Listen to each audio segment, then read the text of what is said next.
Hello, everyone, and welcome to our ASHRAE Falcon Chapter webinar. My name is Sandra from ASHRAE Falcon Chapter, and I would like to thank you all for joining.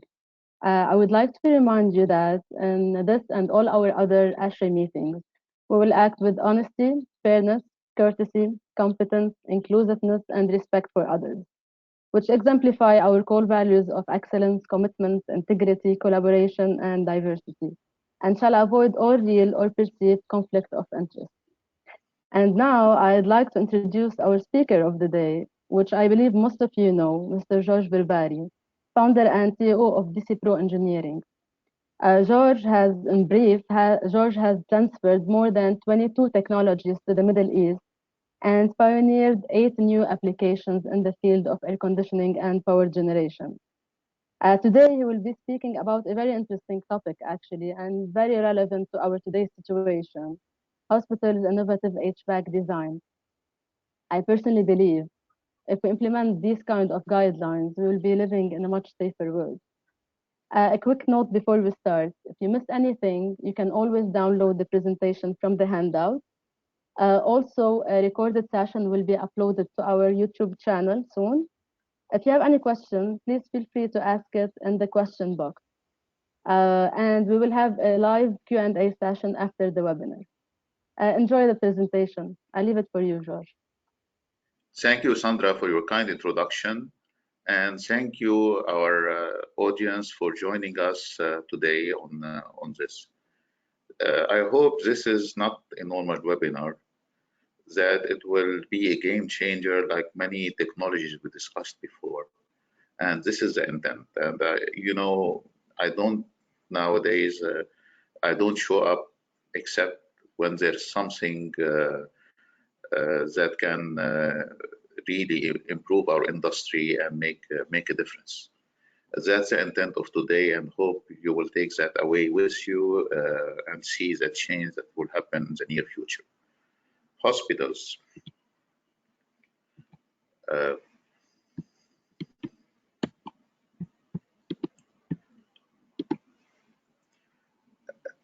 They are complex, unique. Hospitals are typically cities, and planning require functional program, space program, room data sheet.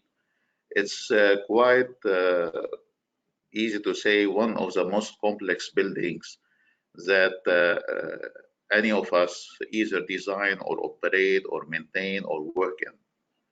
So they need quite a good attention. In the Gulf areas, we are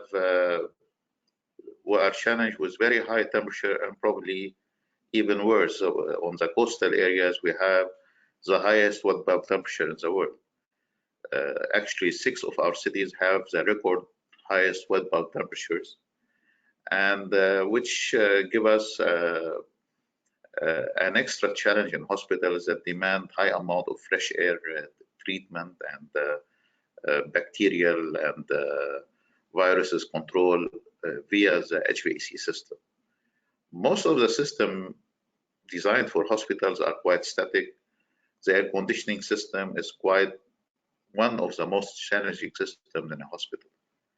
Now, what we have seen typical designs in our area that we see as low as 10 square meter per ton, one of the most important hospitals in the Gulf and one of the most expensive. And we see designs as high as 35 square meter per ton, more efficient and more energy friendly. The high energy usage in the Gulf can reach even exceed 450 kilowatt hour per square meter per year, compared to 225 to 50 kilowatt hour for hotels, compared to 100 to 150 for residential building. You can see I call hospitals energy consumption monsters. In the USA, the benchmark is around 309 kilowatt hour per square meter per year, and that excludes the heating that come either from natural gas or other source of heating. In addition, hospitals also have one of the highest capital cost per ton of air conditioning. Probably one of the most expensive air conditioning systems in any built environment is the HVAC system in hospitals. It also requires long and large extensive ductings that go like a serpentine through and across the hospital from roof to bottom. Many hospital designs are influenced by the US design that is concerned with cross-contamination and do only sensible recovery, which work well in dry areas, but has disastrous impact in high humid atmosphere. And we experience that here in one of the most prestigious hospitals in the Gulf and the most expensive one. We require extensive use of AV boxes and sometimes electric reheat and high capital and operating cost with possible cold aircraft and sometimes noisy, require extensive maintenance in an inpatient room, require extensive use of filtration, MERV 7, 14, HEPA filter, UV light, and others. Now we have the chance to look at one of the most prestigious hospitals and get the actual air conditioning performance. The hospital required 25,000 tons by design. It actually performed at 20,500 tons. This translates to 10 square meter per ton as design and 12 square meter per ton as actual performance. The average annual load was around 9,000 tons, 8,700. The estimated full load hour was 3,716 ton hour per peak ton load.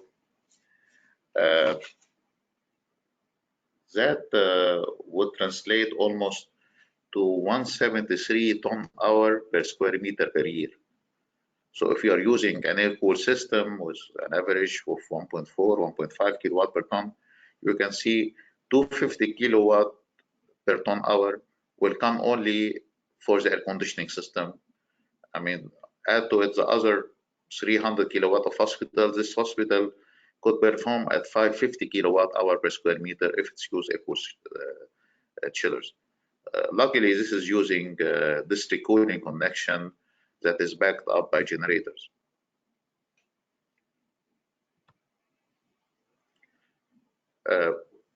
Also in hospitals, I mean, need to restrict air movement in and between departments. Some part of the hospital should be positively pressured, some area of the hospital should be negatively pressured to control airborne viruses, microorganisms. Also, people with very low immunity, such as people recovering from cancer, need to have positive pressure and need to have the isolation room different from rooms that have viruses such as corona, where we need to keep them under negative pressure and under strict filtration regime.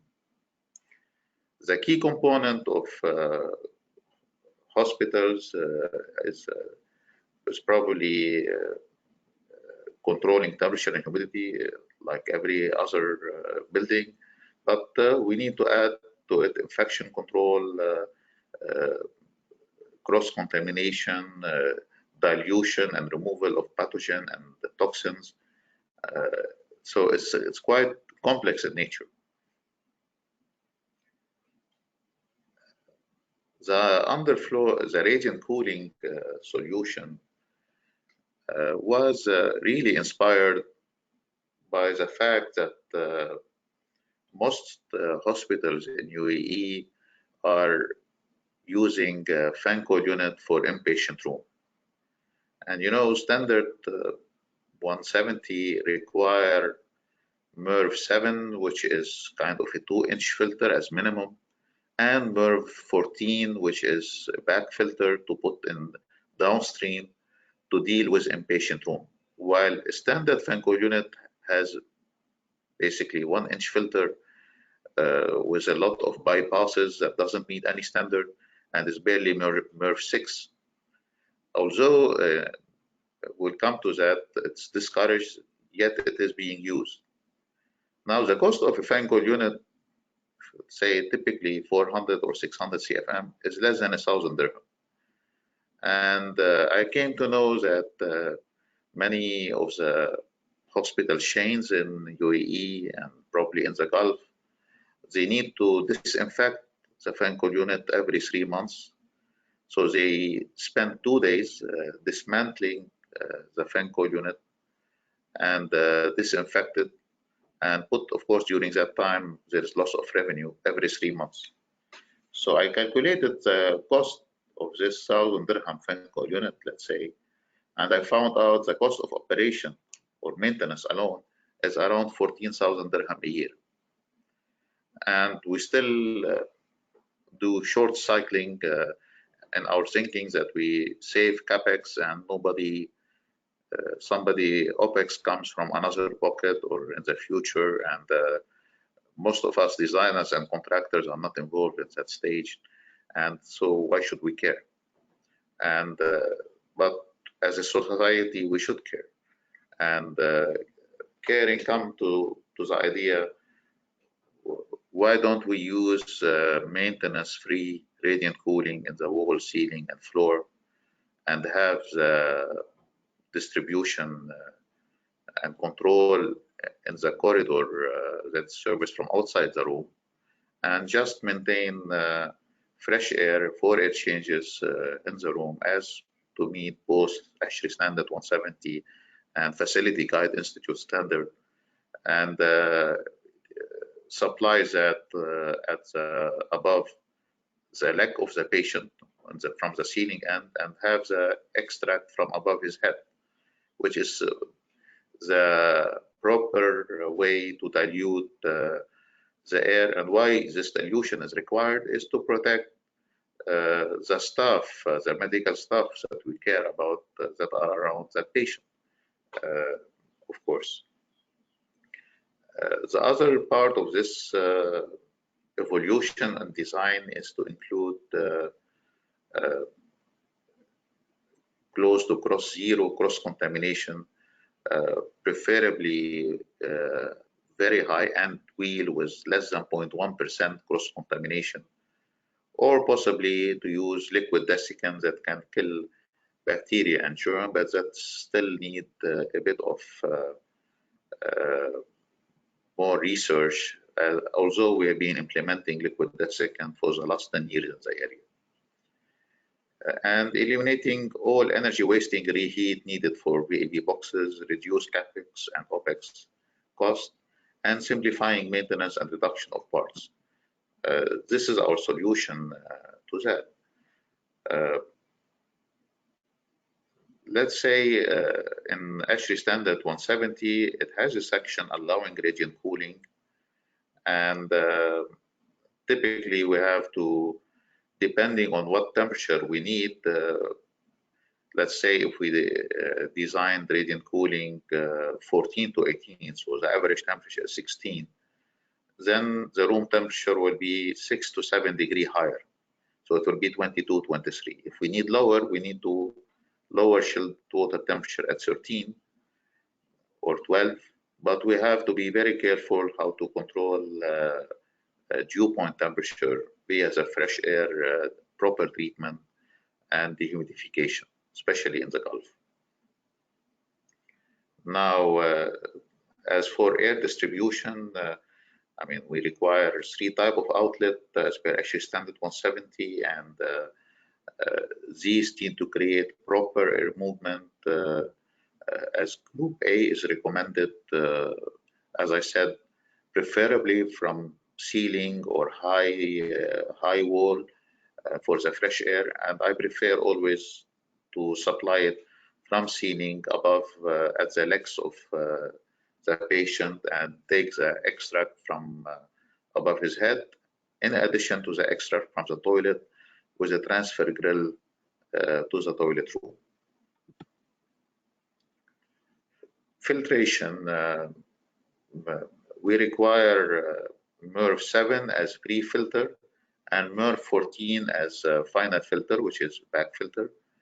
But what differs from a typical AHU is that, okay, preferably the AHU should be hygienic, and MERV 7 is before the coil, while MERV 14 should be downstream, that is after the fan. So the back filter should be the last point that air leaving the air handling unit goes through, not a coil, nothing in between. And in addition, some hospitals prefer to put EPA or ULPA, ultra low particulate filtration, and UV light are always recommended for additional bacteria and germ control. Now let's look at ASHRAE standard 170 and see inpatient nursing, where we look at patient room. It requires minimum 2 of outdoor as fresh air and total circulation of 4 times. And all exhaust directly exhausted to outside is not required. And you can see the temperature recommended is between 21 to 24, slightly colder than offices or residential. Hopefully, I mean, many of you visited hospitals. As visitors, you feel it's quite colder environment than other buildings.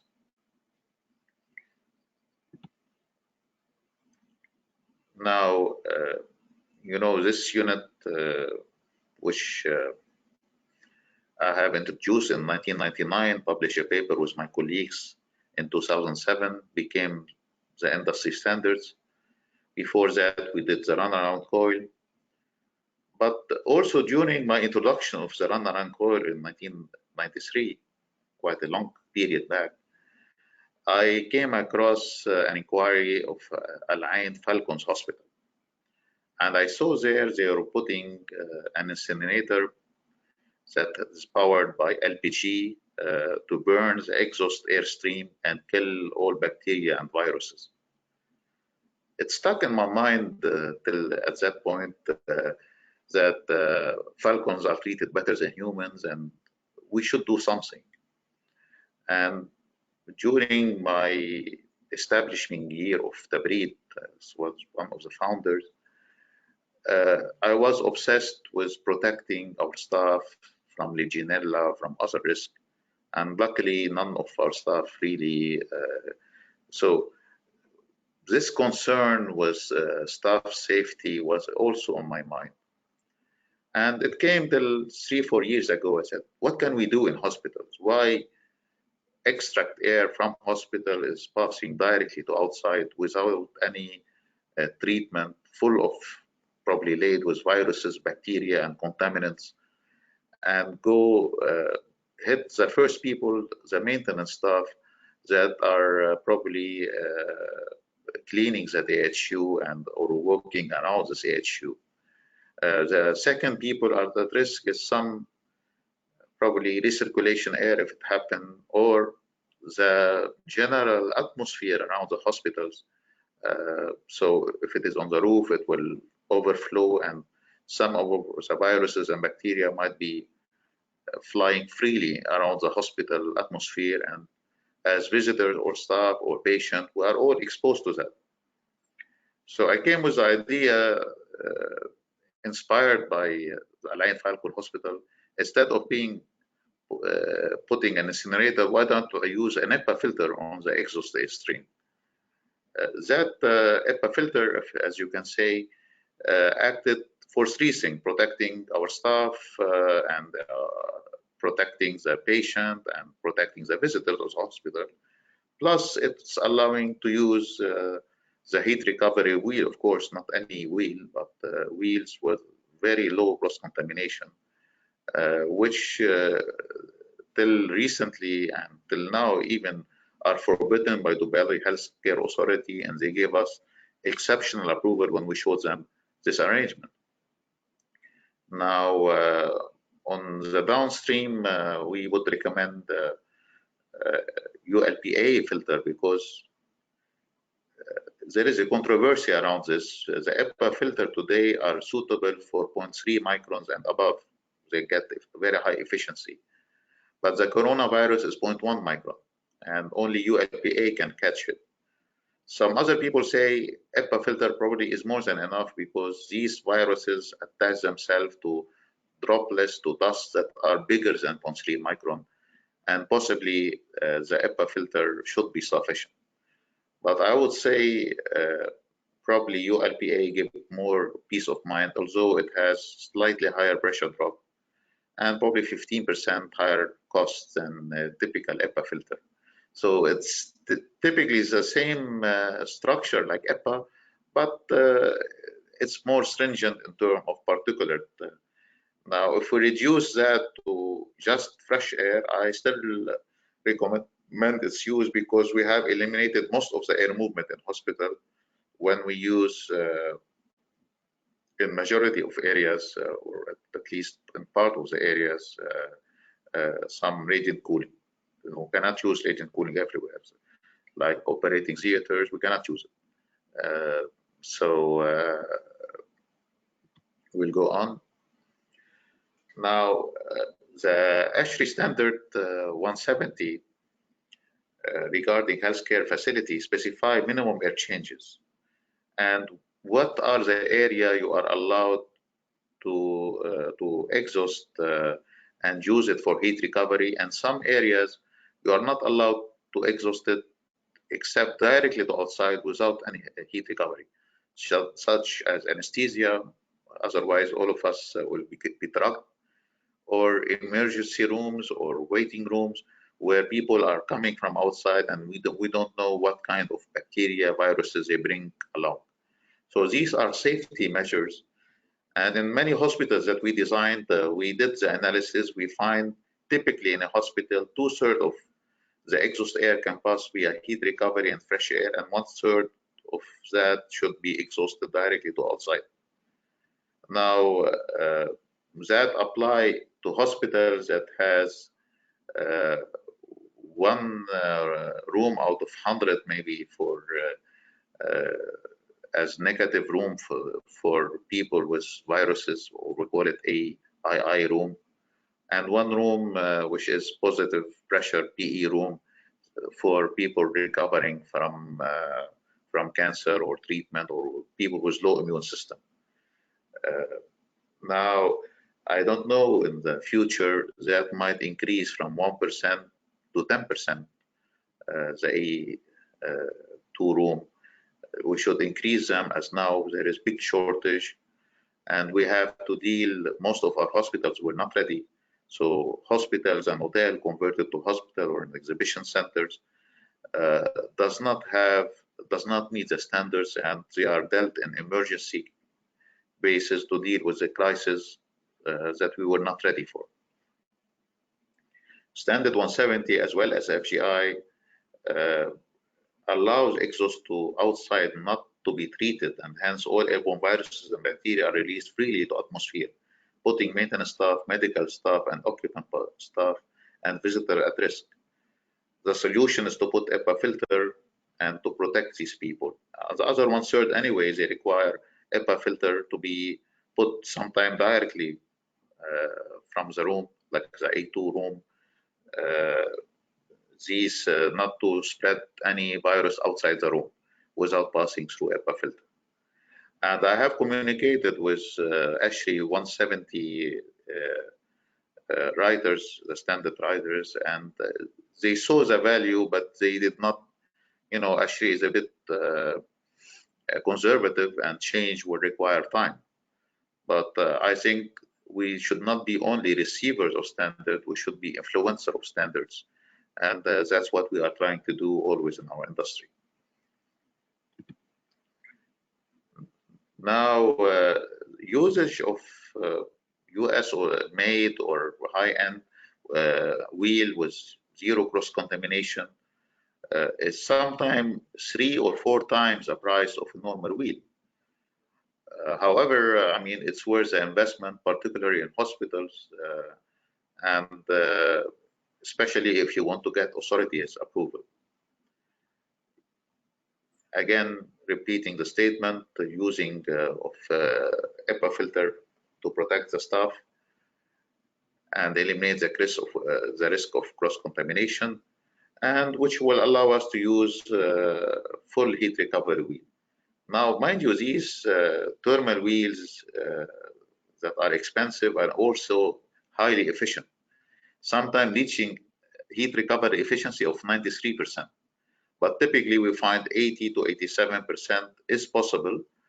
They are not the typical 150 mm or 200 mm depths. They can reach 270 mm depths. And you need to get these high efficiency, you need to have a phase velocity of less than 500 feet per minute or 2.5 meters per second, preferably around 2 meters per second or 400 feet per minute to get these high efficiency. So you need slightly an oversized wheel, and typically this AHU allows you to oversize this wheel.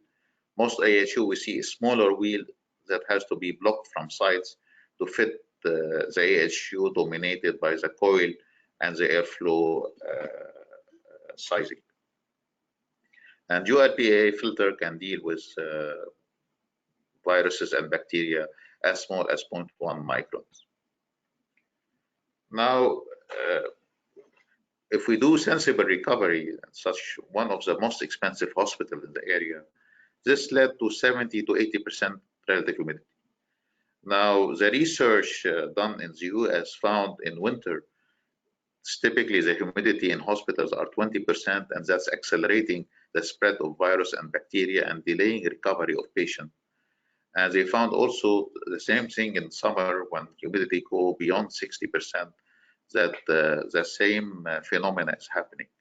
So whether we are in Europe or US or we are in tropical areas such as the Gulf or Singapore, Malaysia, Hong Kong, control of humidity is very crucial. And if we don't do full wheel recovery, we only did sensible, this is disastrous for relative humidity control and disastrous for our energy bill, and disastrous above all for our patient, which we are trying to protect by not using the wheel. So to me, it's no-brainer that humidity need to be controlled and controlled effectively, and to stick as possible to as low as possible to 50%, and not to exceed, or the tolerance there is 5% up or down. We should never reach 60% relative humidity. Otherwise, we are putting our patient at risk and our staff, medical staff, at risk, and increasing our energy and maintenance bill on the hospital. So this is it. Now, if you see what is the hierarchy of a hospital, we said 2/3 of the fresh air and exhaust can be dealt by fresh air handling unit with high efficiency heat recovery wheel and a coil and runaround coil, and we'll have EPA filter before the heat recovery wheel. Of course, EPA or ULPA after that. While the other 1/3 of extract air can only be dealt with sensible recovery, and then we need the runaround coil as such, and the benefit of doing sensible recovery is minimal here. So it's the choice of you, the audience, whether you want to use a sensible recovery or not use it.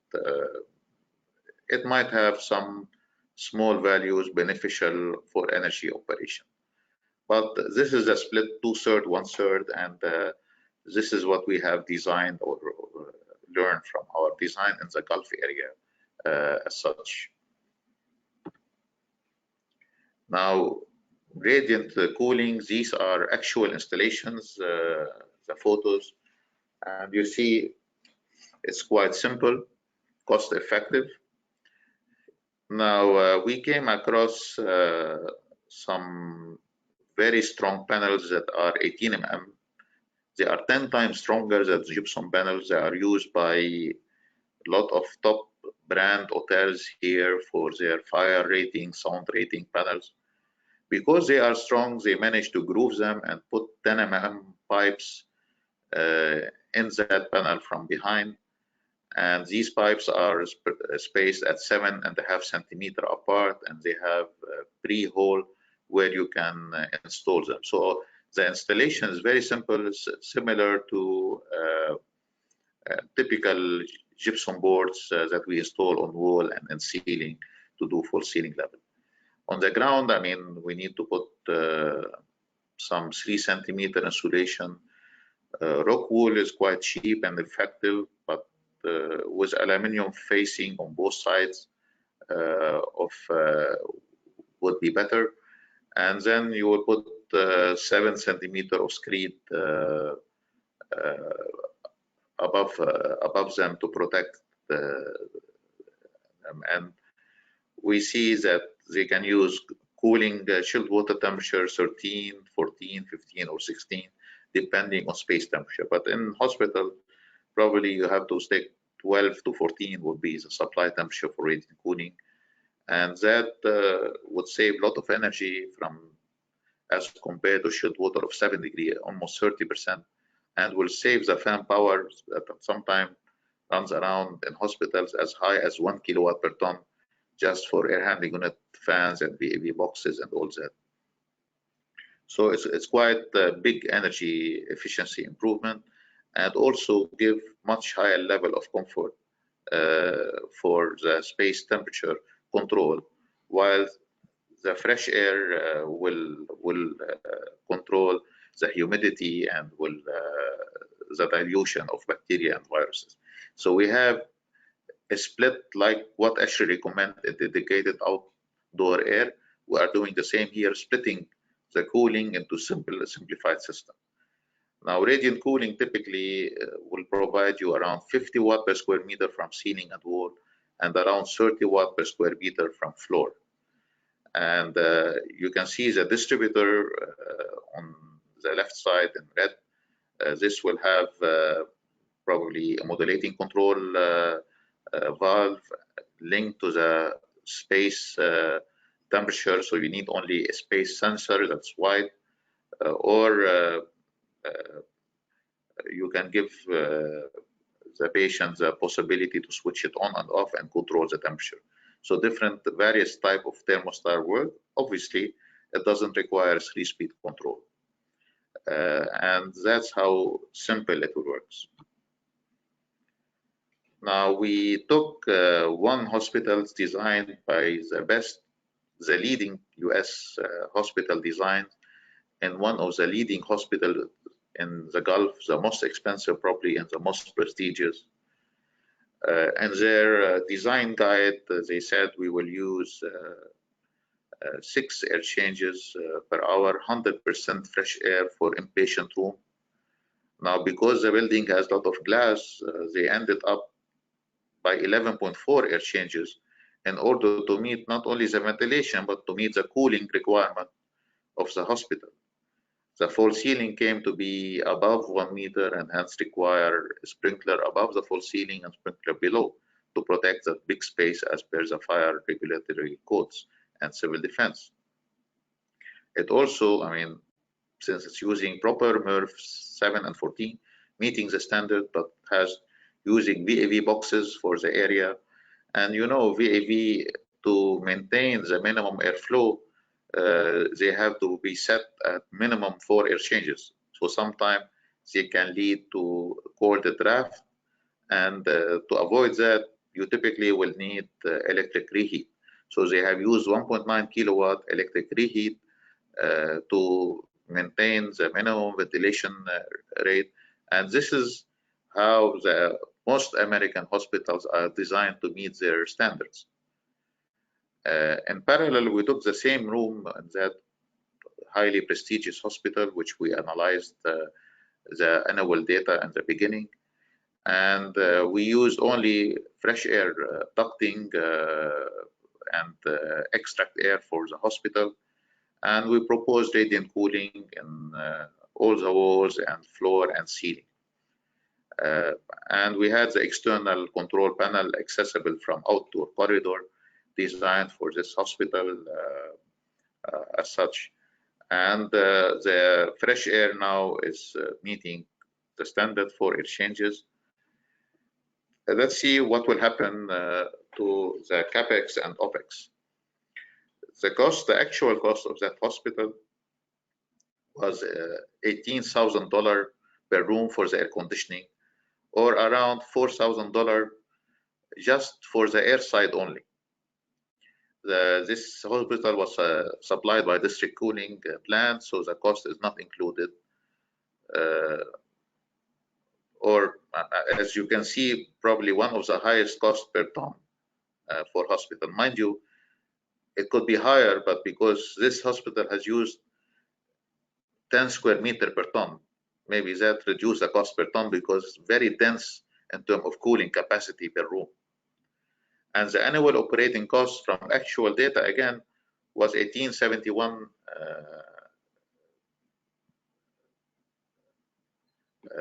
US dollar per room. And if we went for radiant cooling, fresh air with heat recovery and all that, we bring down the air circulation from 240 liters per second to 85. So the cost goes down from $18,000 to $8,243. The cost per ton is almost same or slightly more, but we care about the total cost. And the annual operating cost dropped to $659. That is probably 60 to 70% drop in both capex and opex. So why is it that people are not adapting it? Where is we need a visionary hospital developer to see the benefit and start adapting that, and hopefully many of you, the audience, will pick it up and can implement it in the near future. Now, the use of fan coil unit, it's still dominantly used in most of our hospitals in UAE. Some even hospitals are using not even chilled water fan coil, but using cheap DX unit in the patient room as well. Now, fan coil really does not meet the minimum standard required. The Dubai Healthcare Authority in Part E, which is the engineering guide of hospital design, discourages their use but does not forbid it. This discouraging was not sufficient for people to stay away from it and still adopted for it. And as I told you, imagine this unit has to be dismantled from a chilled water system, brought down, open the full ceiling, bring it down via a forklift, take it disinfected with steam and other stuff, and then bring it up every 3 months. You need 2 to 3 days downtime with horrendous cost. So as I said in the beginning, this 1,000 dirham fan coil is costing hospitals close to 15,000 dirham in operation per year. Why we are using it, I don't know. Why people are so blind, maybe we are not aware. And I was talking one of the major chain, there is no link whatsoever between operation and maintenance and design. We are not learning from O&M. As I learned in district cooling, half my knowledge came from operating these district cooling plants and operating teams later on. We should learn from operation. And this is a fact of life. Please stop using fan coil unit or DX in hospitals, especially in patient room or where standard 170 of facility guide does not allow you to. And anyway, although local standards allow you, however, it discourages their use, and we should abide by that. Also, besides the MERV 6, I mean, the filter housing is not strong enough and does not allow air bypassing the filters. So in all cases, fan coils does not meet any standards and should be forbidden, hopefully, soon. The minimum filtration efficiency, as you can see, in patient care, the second paragraph, treatment, diagnosis, and those spaces, they need MERV 7 and MERV 14, which is pre-filter and back filter. And the back filter should be downstream. And the MERV 7 is typically 2-inch. You can see down the explanation of these filters. I here put standard, ASHRAE standard 52 for filtration, and you see filter MERV 6 is fabric protector, cartridge filter, so it's basic filter. While MERV 7, you can see it is 1 to 5 inch. Typically, it should be really 2 inch with cotton polyester blend media, cardboard frame and solid frame. This is a MERV 7. It's much better than MERV 6. And more 14, you can see it should be box filter, rigid style, cartridge type, 150 to 300 mm, and should be 6 to 12 inch deep, and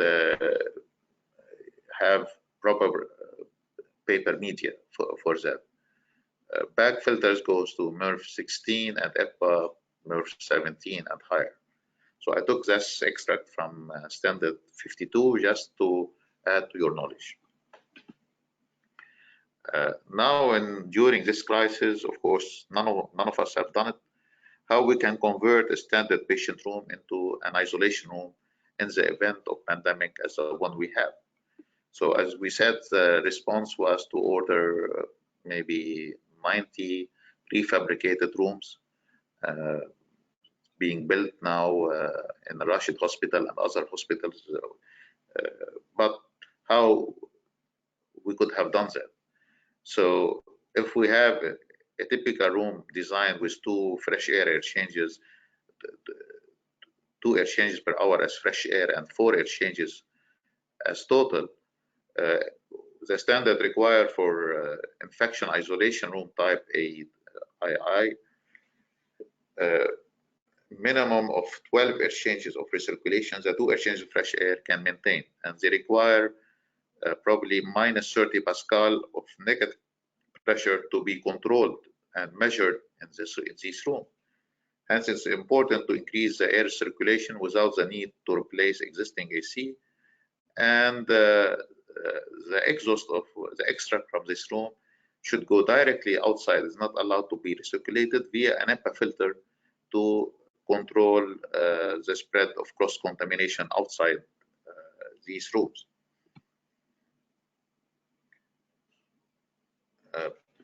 So the extract air from toilet should be removed and above the patient room and connected, as I said, to a portable unit with EPA filter.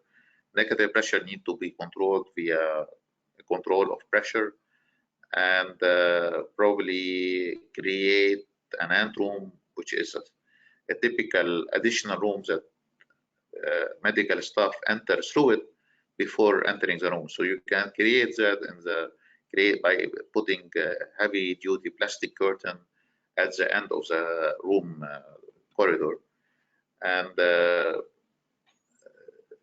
this is a typical standard room now is designed, let's say, by fan coil, and exhaust air is coming from room and the toilet to outside.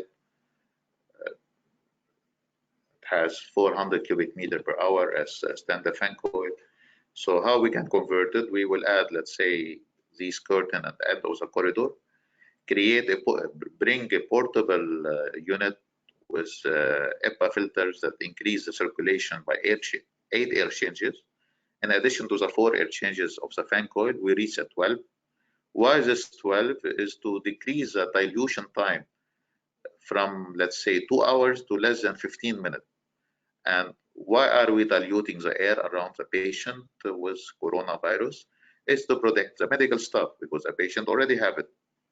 So to protect the doctors and nurses that are serving this patient from getting heavily contaminated by the virus, and dilute the air and filter it properly and reduce the number of viruses in the air, and hence decrease dramatically the risk of them to get the virus themselves, and we should protect them.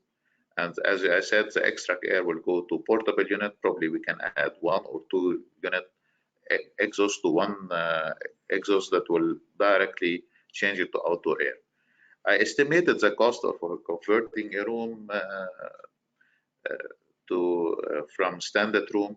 It's less than 75,000 dirham or 20,000 US dollar, which quite affordable, much cheaper than bringing a portable unit that cost probably $100,000 or more for a unit. However, due to the escalation of number of cases in most of GCC country, nobody has a time really to do that.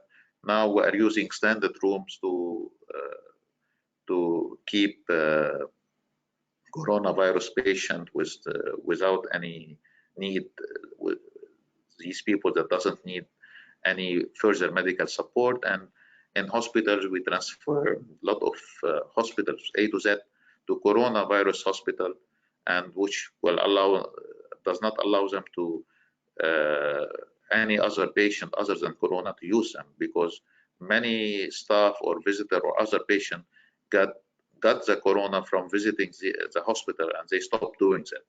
So this was the solution in emergency, is to transfer the entire hospital into a corona hospital in this crisis. But I mean, this is a way that that can show that. Now we go to selected hospital experience that we did. Al Ain Hospital was a mega project that cost around 3 billion dirham or $800 million. We managed to fix the air conditioning system there and introduce heat recovery. We could not introduce the HEPA filter because it wasn't required. It's a big complex project, the 600 bed hospital, which we did. And there were a lot of non-compliance with international code. Again, the use of fan coil unit for cooling. And we try to improve as much as we can and bring it partially back to standard.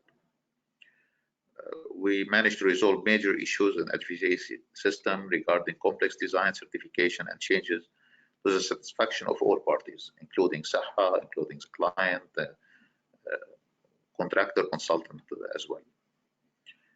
Cleveland Clinic in Abu Dhabi, one of the most prestigious hospitals in the area, we did this recooling plant and the standby power generation that feeds the hospital, and we had the chance to analyze its operation for 1 year, and we had the chance to analyze the internal AC drawing as well.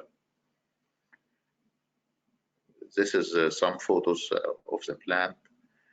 We did also labor village in Musaffah, few hospital for NMC, and in NMC, I mean, our challenge that they all told us we cannot, during our peer review, we cannot change and introduce heat recovery wheel because Dubai Healthcare Authority and Dubai Municipality will not approve it. And we managed to get the approval after showing the HEPA filter on exhaust and very low cross contamination wheel used. And even the owner was so pleased, and everybody was shocked at how, after rejecting hundreds of heat recovery wheel, why did they accept these two hospitals in Mirdif and in Dubai investment zone up in Dubai. In Labor Village, we showed how district cooling will interact with hospitals and where the emergency air conditioning should be used for emergency room and other critical area. In that also, whenever you have district cooling, you need to have a standby air conditioning system for the critical area, like always, either DX or chilled water, preferably. And hospitals, especially large ones, it's preferable that they have their own utility compound, and we should optimize this utility compound by reducing footprint. Also, I mean, after this pandemic, hospitals should look at optimizing their energy usage, and we showed you from a major chain actual data how much consumption these hospitals are, and you can see, I mean, they reach 343 kilowatt hour per square meter per year. These are, of course, are connected to district cooling. So without the cooling part, they reach 270 kilowatt hour per square meter per year. So if we included water cooled chiller or air cooled chiller, I mean, this will add up into to reach 343 kilowatt hour per square meter per year. And if you consider air conditioned area alone, of course, much higher. Now, probably I conclude my presentation. You can see my email if you need questions that I couldn't answer during the coming session. I also, you can ask me via on my LinkedIn page or more question. Now I leave it to you, Sandra. I mean, I managed to control time. So much. Yeah, very interesting presentation, actually. I have a lot of interesting questions.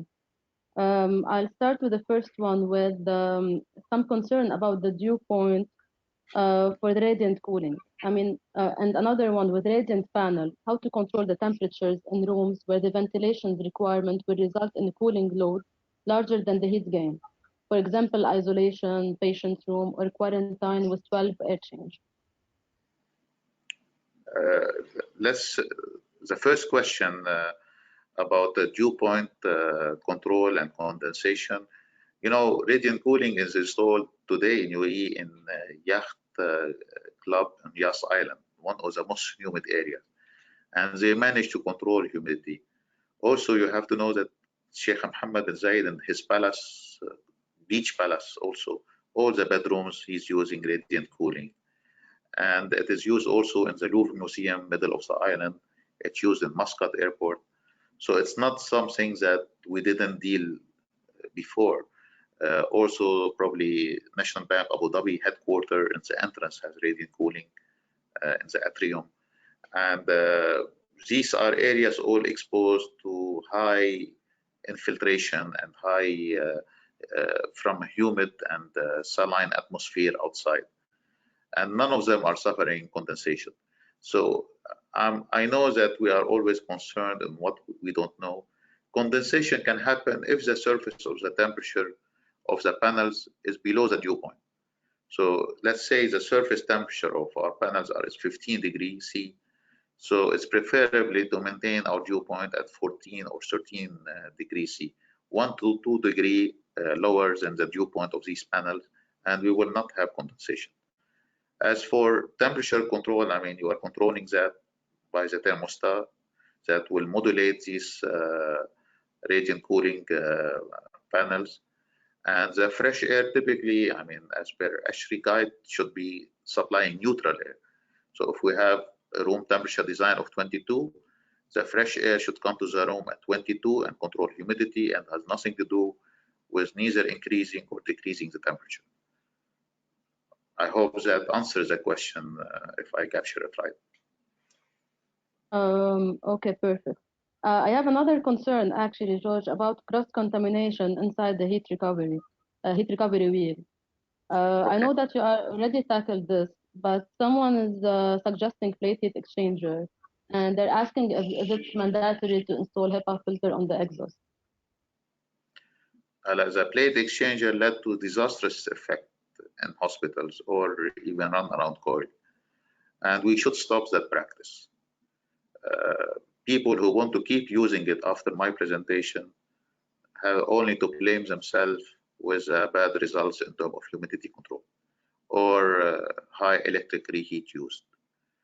For the cross-contamination, you have to use certified wheels. Really few of the wheels, maybe less than 2-3% of the wheel, meet high level of certification and standard for hospital use. I saw this industry has moved away in accepting many wheels. Many of them are substandards, so be very careful in selecting the wheel. And now, in case of we want to completely kill cross-contamination, we are putting HEPA filter before the wheel and ULPA filter downstream of the wheel. So even if we have this 0.1% cross-contamination, we stop it in these two stoppers. pre-HEPA filter, pre the wheel, and post ULPA filter or HEPA filter after the wheel. So that will close the cycle, and that's what got us the approval of Dubai Healthcare Authority. Otherwise, they would not take any risk, and they were adamant about refusing any wheel heat recovery. I hope I answered that. Okay, perfect, Josh. I have another question actually, which is recurrent.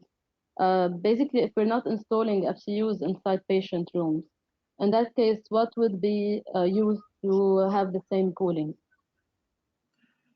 If you don't want to use radiant cooling, the standard 170 require you use air handling unit with MERV 7 and MERV 14 and VAV boxes. This is what the Americans are doing in typical designs for inpatient rooms. Now, the fan coil unit is a very risky shortcut, and it's a practice that we should stop in the GCC area if we want to meet the standard. Otherwise, I mean, if we doesn't want to meet the international standard, we are free to even use the X units. Right. Actually, another question is, do you believe installing indoor air quality monitoring system is of great value? What are the parameters you believe is good? PM 2.5, PM 10, CO2, VOC? Look, I believe in public corridors on common areas. A continuous monitoring is always very useful. And I believe that operation maintenance staff should have a portable handheld indoor quality monitoring unit suitable for hospital. I'm not really specialist in that, but I believe it can be used to spot check each room at a time would be very useful. Another question, George, asking about UV. If it's efficient, let's say, to reduce infections. There are evidence that it is efficient, and it helps in killing further bacteria better than these oxidizer or elements which are questionable. I mean, nobody really, no authorities till now has questioned the UV. They are not, I mean, sufficient by themselves to kill bacteria, but they always help to kill furthermore any cross contamination. Preferably if you put it after the cooling coil directly, where it can impact the condensation pan below, and will help even kill any bacteria on these wet surfaces, which cannot be touched by the back filter. Only air will not kill the bacteria passing through. So this is a good location of using a UV. Actually, George, another question. We have concerns that some questions, they have concerns regarding the additional static pressure that HEPA filter might create. And if the high maintenance cost will increase the OpEx, let's say. And how is this compared versus non-HEPA filter? Because you have high static pressure. You know, if we gone to radiant cooling, we eliminated almost 60 to 70% of the air recirculation. So the balance 30-40%, we will have 5-10% higher static pressure and higher power regarding the fresh air and exhaust. Yes, true. First, I mean, probably the HEPA filter is a standard requirement. It's not, I mean, whether we use it or we don't use it. Is a standard requirement for us from health perspective. So we have to use it. And by shifting to radiant cooling, we see the biggest saving in reducing the air movement in CapEx and OpEx. I mean, this is what we can do. If you want to compare that to fan coil unit, I mean, fan coil unit, they are comparing something that means standard with something that doesn't mean standard. I mean, there should not be a comparison in that area. I have another question, George, asking if, in your opinion, post-COVID-19, do you see hospital standards for HVAC pushed to commercial, residential, or other sectors anytime soon? I didn't get that, Sandra. Let's say right now we have high standards for hospitals, basically high air change and all the precautions. Do you see We these don't. standards? Yeah, we should have. We should have. But basically, do you see these standards pushed for commercial or residential in order to, let's say, protect ourselves from viruses? Do you see HEPA filter on in offices, let's say, anytime soon? These portable units are useful in offices, but I don't think we should go from one extreme to another. I mean, offices should be controlled for contamination by cleaning the surfaces and disinfectants, much more than really using the air. In my personal office, we are putting electrostatic air purifier. That's helping probably dealing with the smell from the cafeteria area and others. Going to EPA in offices or residential would be an extreme measures. It doesn't hurt, but I mean, I think it is excessive. Okay. I still have a couple of questions, George, actually. Someone's asking how much negative pressure should be maintained in isolation rooms dedicated specially for COVID-19 patients. I know we're deviating, but I'm not sure if you have the answer for this. The standard requires that you maintain 25 Pascal of negative pressure and with a monitoring device that send alarm in case that pressure is not maintained. That's what the standard 170 requires. Mm-hmm. I think these are the questions actually. I'm still looking if you have some non-duplicated questions. So is it required to install in stainless steel duct in operation rooms or GI duct is enough? GI duct is acceptable portion, but in the operation room, it's not really required to go stainless. But if you go stainless, it's even better. Anyway, these ducts are not of big quantities when it comes to operation room, and they are limited with air handling unit dedicated to each operating theater. The big cost is in the laminar flow panels and the AHU, not in the duct. So preferably, I mean, whatever easier for you to use, or you can use it. The stainless steel duct is a slight improvement. It's better, probably it lasts longer. It's you can weld it as well. As such, some consultant prefer it, some operator prefer it, some don't. Okay, someone's asking about photocatalytic oxidation technology in AHUs to control bacteria and VOCs. Because of the controversy about photocatalyst oxidization, like Dubai Healthcare Authority discourages its use as well now, or even forbid its use. We don't. Their use is highly controversial. That's why we don't see them as at all, even in healthcare designs. We rarely see these catalyst oxidizer used in hospitals because of the controversy around them. So no, I prefer at this moment not to adopt them in hospitals until more scientific evidence of supporting their use and the lack of harm that they may cause to other systems and people be cleared. Till now, we don't have clearance that harm will not occur. George, actually, I have a question about if there is any standard to refer to one removing the FCU every year and disinfect it. I personally don't think there is any standard, but people are asking why are they removing the FCUs and disinfecting it every 3 months or every year. This is what I learned from a big chain that have almost 100 hospitals in UAE and the Gulf that they are doing across the board. It seems it's a common practice for them. They are concerned. It seems they were measured probably bacteria before, and they developed that practice.